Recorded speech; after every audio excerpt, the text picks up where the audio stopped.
We just want to make it a very, very fun, story-driven experience with some gameplay and like puzzle solving as well.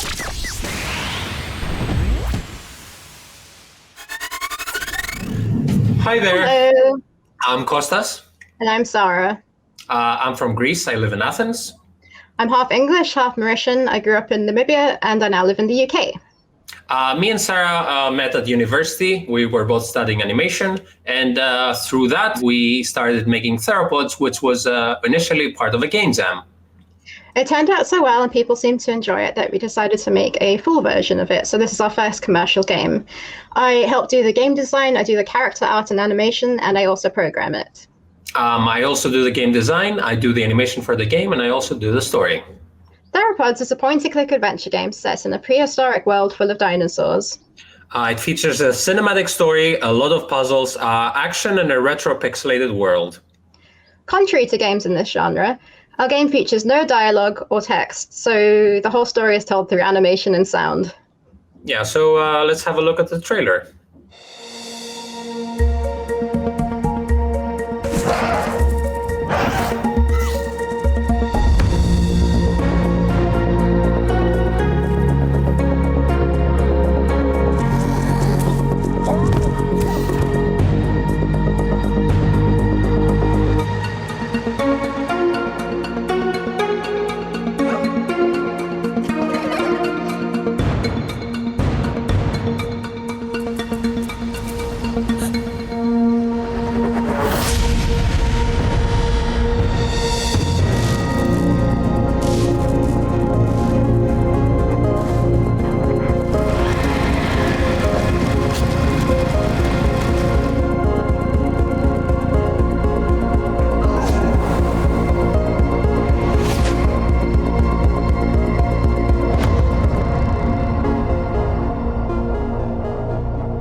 We created this trailer specifically for our Kickstarter campaign to show people our vision for the game.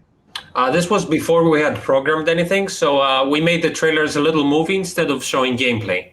It helped us a lot to visualize and flesh out the world of Theropods and give people an idea of what the finished game will look like. We have taken now these assets from the trailer to make the actual game, and the good news is that the game actually looks like the trailer. In Theropods, you play as a young hunter of a prehistoric tribe whose village gets attacked by bloodthirsty barbarians. She has to cross a jungle full of dinosaurs to get back and save her tribe. We will now show a section of the game where our main character has gone on a dinosaur hunt with some of her fellow villagers.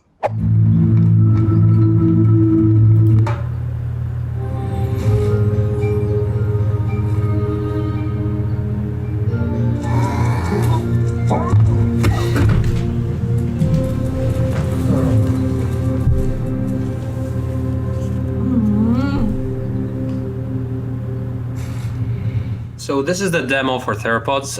This was a little introductory scene of it about a group of hunters going off in the jungle to hunt a dinosaur. And they're not doing so well so far. So this is a classic point-and-click adventure game. So we decided to go with a tutorial type puzzle to show you how to use your inventory and use your items and things, like most point-and-click adventure games, but not everyone knows how to do that. Yeah, and since we don't have any text or dialogue, we put vibrant colors, like for the color of the dinosaur and the color for the fruit, to make it obvious that they're interactable. Yeah, usually those games like Monkey Island, they feature like text where you hover over, for example, this hunter and would say hunter on text at the top. So me just say what's going on here. We're helping our friend here, who's a little bit useless. He says hi. He's very friendly, but not very good at hunting dinosaurs. And we pick up items in a typical point-and-click adventure game fashion. Yep, and every time we go into a background, the dinosaur runs away. And here's our second friend, who has jumped down to try and capture the dinosaur. Well, at least he's trying, I guess. One of the things that we had to do without having any dialogue is like try and show the player what the goal is. So that's why we try to show you visually what the goal is, which is like every time you go close to the dino, it runs away from you and it doesn't want you to be there. So you need to figure out a way to catch him. This guy doesn't like you up on the tree. So you need to do something about that. He seems to have a plan that doesn't really work, which is to jump off a tree and get a concussion every time. But that's not working. Catch a dino. So this area is very, very empty. So you kind of feel like you need to come back here at a later point in the game. And down there you can see your village with little smoke coming out of the houses. It's a hint of the bigger world, Theropods. And there's this branch suspiciously here, which is, you give that little animation to show that you can come back and use it for something else, but it's not just for swinging on. Just like little visual hints to the player that you need to do something with this at some point just to get a hint. Oh, this dinosaur likes this pink fruit over there, so that's another hint.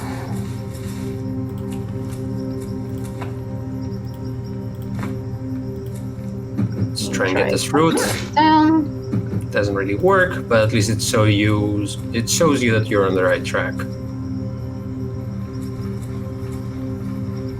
This guy's chilling. So now we try to get the fruit. This is a different feature that we added to allow you to ask, in certain situations, you can ask other people for help instead of just using items and things. So we've asked him to go to the background to the left. So we're going to see what happened. So at least now we get a little help with this. This tricky fruit over there, there seems to be no way to get it by ourselves. So, help us give a little bit of extra height so we can reach it. Just think about it. He has to think about it. He's a very busy man. Check his schedule.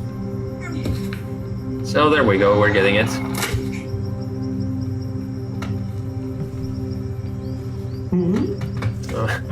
We got more than we asked for, but it doesn't really matter because we're gonna end up with one. And all we need is one. This guy isn't really good with hunting dinos, but he still gets food on the table, I guess. So at this point, a vine pops out exactly the same time. So we've added an animation onto it, so that hopefully it's a little bit more obvious to the player. Yeah, because when we were playtesting without this, people were having trouble finding it. So yeah. Vines are always useful. You can use them as ropes. They're very useful in those kind of games, point-and-click adventure games. So we seem to get a fruit, which is what the dino likes, which is part of this puzzle. This is still happening over here. There's no progress. So now we can go up the tree because there's a big guy down, and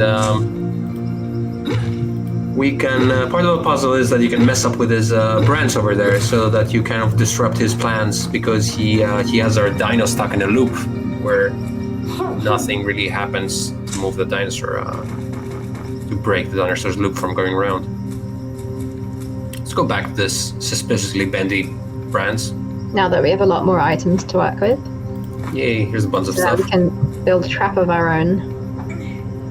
Yeah, obviously this is a walkthrough where we do know the solution when we're playing it, so there's a lot more like back and forth when you solve this puzzle to try and figure it out. So now you're just seeing literally the solution.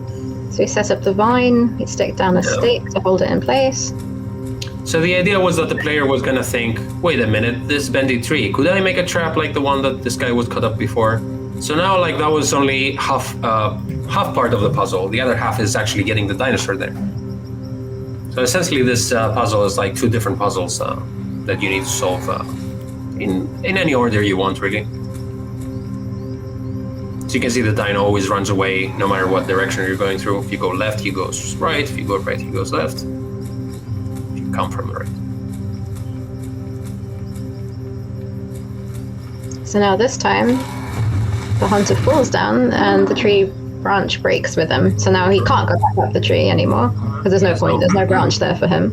No purpose in life for him. When this tree branch happened, the break happened, a ray of light shines onto the tree on the right-hand side to hopefully catch your attention to show that that's another option for him. So he goes up that tree instead. And we use the same mechanic as before, where your cursor changes into the face of the person you're talking to ask them to do something for you. So now that we disrupted this pattern, let's see what changes with a dinosaur, how it reacts to the new pattern.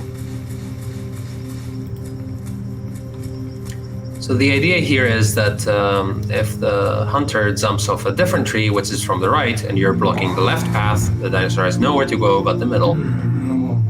So let's go see if the dinosaur has now been caught and see if it works. This guy is very proud of his plan, his new plan, going up trees. Yay!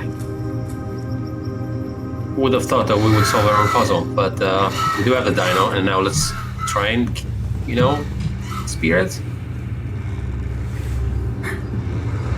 However, I think this is the perfect time to have a cliffhanger in the story. Let's have a bigger problem. The meteorite crashes into her village. Which is, pretty so now she has a bigger priority than hunting for food right now. So she may as well let the dinosaur go and then go and help out her tribe. Yeah. And that was the demo for Theropods. So growing up, we loved playing point-and-click adventure games. It was our favorite genre, and we always wanted to make a game like that. And by making Theropods, we wanted to take this love and nostalgia we had for this genre and try and, using today's tools that we have available, try and get this feeling and transfer it to people playing games today to feel what we felt when we were first playing those games. Since Theropods is an adventure game, obviously it will appeal to people who enjoy that genre, but our aim is to make it appeal to everybody else as well. And I think that helps a lot with having a lot less text in it and a lot less dialogue. We also have a bit of action in the game as well. So in all, we just want to make it a very, very fun story-driven experience with some gameplay and puzzle solving as well. Unfortunately, I think we're out of time now. Thank you very much for watching, and thank you to the London Games Festival for giving us the opportunity to share this with you. We plan to release Theropods near the end of the year for PC and Mac. For now, you can find us on Steam, where you can wishlist the game. Thanks again. Goodbye. Bye-bye.